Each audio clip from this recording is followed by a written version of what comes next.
Maybe Prince Harry should have read his own court documents before doing that disastrous BBC interview, because in them, he actually argues that the royal family, for some reason, did want him to have the full security that he's been fighting for. So why is he now blaming them, amongst others, for losing his appeal?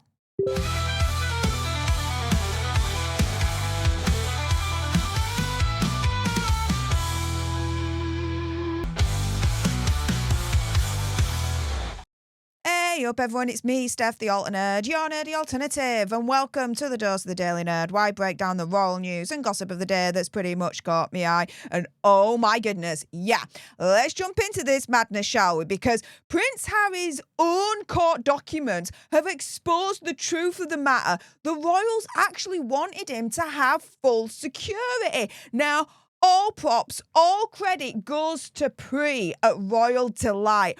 Oh my goodness, I am so impressed with Royal Delight and their research into exposing Prince Hazard's lie. Now, this is what he said during the interview that Royal Delight completely tore apart. Here we go.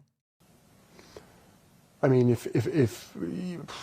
no, I don't think he would ever want to talk about it. I think he would just push it aside, and the argument will continue to be this is a government decision. It may well be a government decision, but how did they reach that decision? When the rabbit chair, the first place that they went to was the palace to understand what it is that the royal household or what the royal family want for me. As Royal Delight is saying here, contrary to what Prince Hazard would like everyone to believe, the royal family actually wanted Hazard and Megxie to retain the same level of security they had as working royals when they stepped down and they exited the royal family. Now, I'm going to show you a couple of tweets that Royal Delight made underneath this particular thread. If you want to read the full thread, I'll link it in the description bar below. But here is the first one I want to show you. So this is from the court documents released in 2024. And here we go. The background to the decision of 28th of February 2020. On 8th of January 2020, an announcement was made in relation to the claimant stepping back from official royal duties in a public role. The claimant, of course, referencing Prince Hazard. On 11th of January 2020, Sir Edward Young emailed the claimant with a draft paper, which was largely the work of Simon Case concerning the detailed arrangements to give effect to the announcement. Following a meeting at Sandringham on 13th of January 2020, which is known as the Sandringham Summit, what the claimant describes as an agreement of sorts was reached. Under the heading on security, it was stated that given the claimant's public profile as a result of being born into the royal family, his military service, his wife's own independent profile, and the history of targeting of the Sussex family by right-wing extremists, the family would, quote, continue to require effective security to protect them. The royal family would support the Sussexes in making the case for effective support from Her Majesty's government and Canadian and other host governments, whilst noting that these are independent processes and decisions for those governments. So, in this clip right here, in my opinion, conspiracy theory, whatever, and in a lot of your guys' minds as well, he seems to be alluding here that the royal family blocked his access to the, quote, full security that he's been fighting for. No, they didn't. Even by his own court documents. He's admitting that the royal family were on board for him and Megxie to, quote, have the full security. But also noting that the whole process of Hazard and Megxie having the full security were outside of their hands, really, at the end of the day, because the whole process of who gets the security and who doesn't is an independent process, a complete independent process and decision for the governments, not for the royal family. So for Hazard to also allude to this notion that somehow the royal family has the pull to persuade the government to give him the security that he's looking for, no. It's an absolute lie that's just been exposed by his own court document itself. What the frick? Now, Here is another tweet along this thread. Despite what Harry says, neither the royal family nor Ravik can decide about protective security provision overseas. It's up to the governments of the host nations. Another lie Harry told the BBC, which they did not correct. And here we go, again, from Hazard's own court documents. Quote, it's necessary at this point to refer to the witness statements of Sir Richard Mottram, since the account of the emails which follow concerns the exhibits of his two statements. Following the announcement of 8th of January 2020, Sir Richard says that he and his team began to receive inquiries from other parts of government and the Metropolitan Police in relation to the claimant's security provision. Sir Richard and his team were aware that Ravik would need to take a view on the matters that were within its purview, which did not extend to any protective security provision overseas, and that they would need to do so within a relatively short space of time, given the unusual and very high-profile context. Hazard turning round and saying that somehow Ravik and the royal family can influence the security that he has overseas is absolute bullshit. And again, his own court documents is exposing that lie. Wow! Here we go to the next one.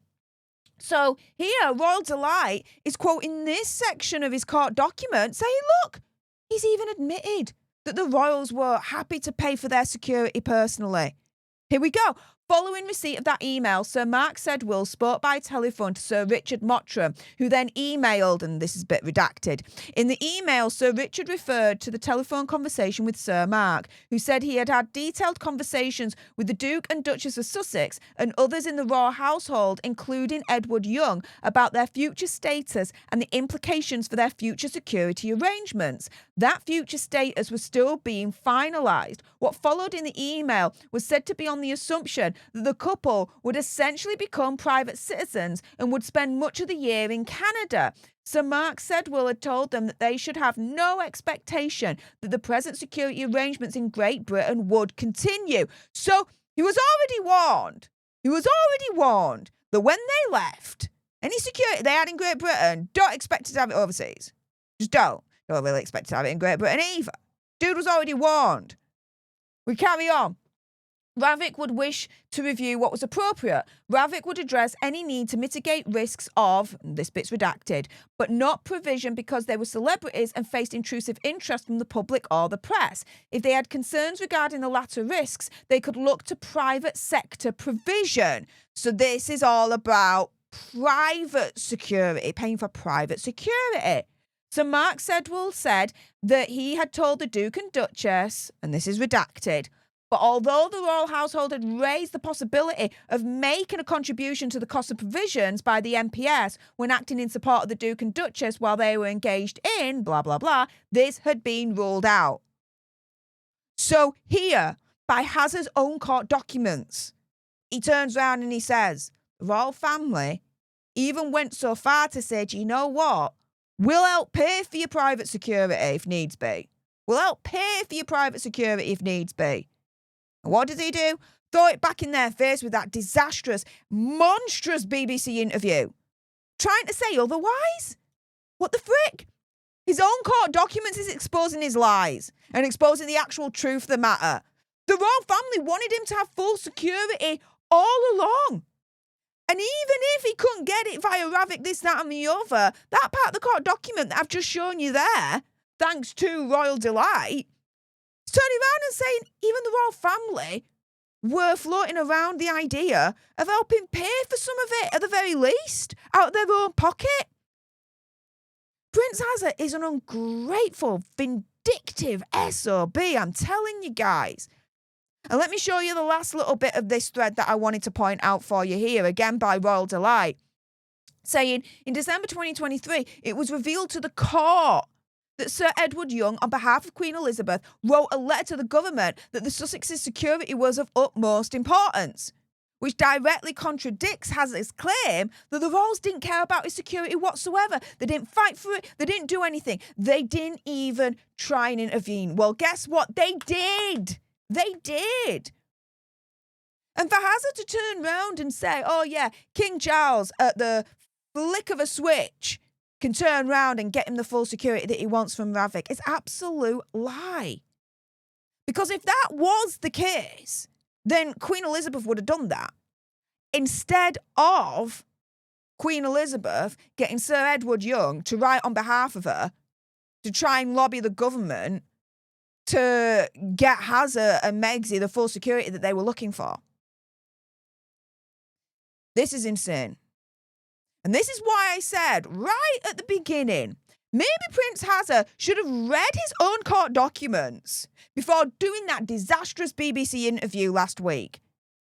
Because in those court documents that I've just shown you, again, courtesy of Royal Delight, shout out to Royal Delight and the insane research they just put into that thread right there. If you want to read the full thread, again, the link's going to be in the description bar below.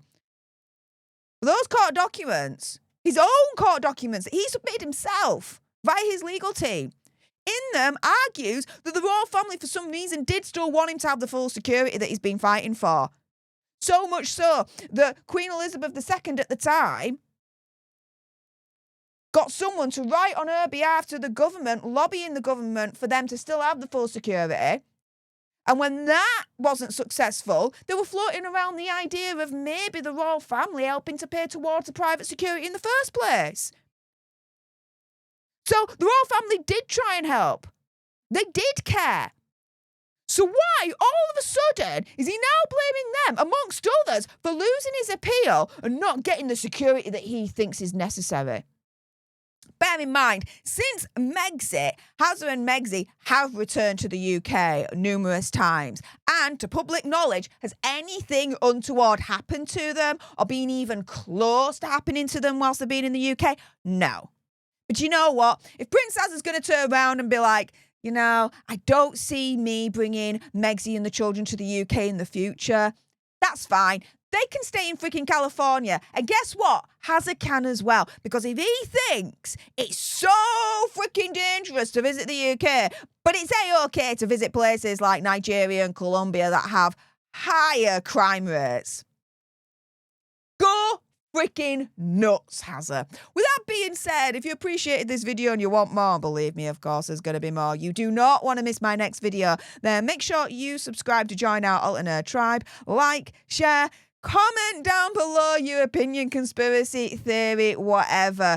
Do you think he should have that full security that he was looking for or not? Let me know in the comments down below. Thank you so much for tuning into this video. I appreciate all your faces. And until the next time, you guys, laters.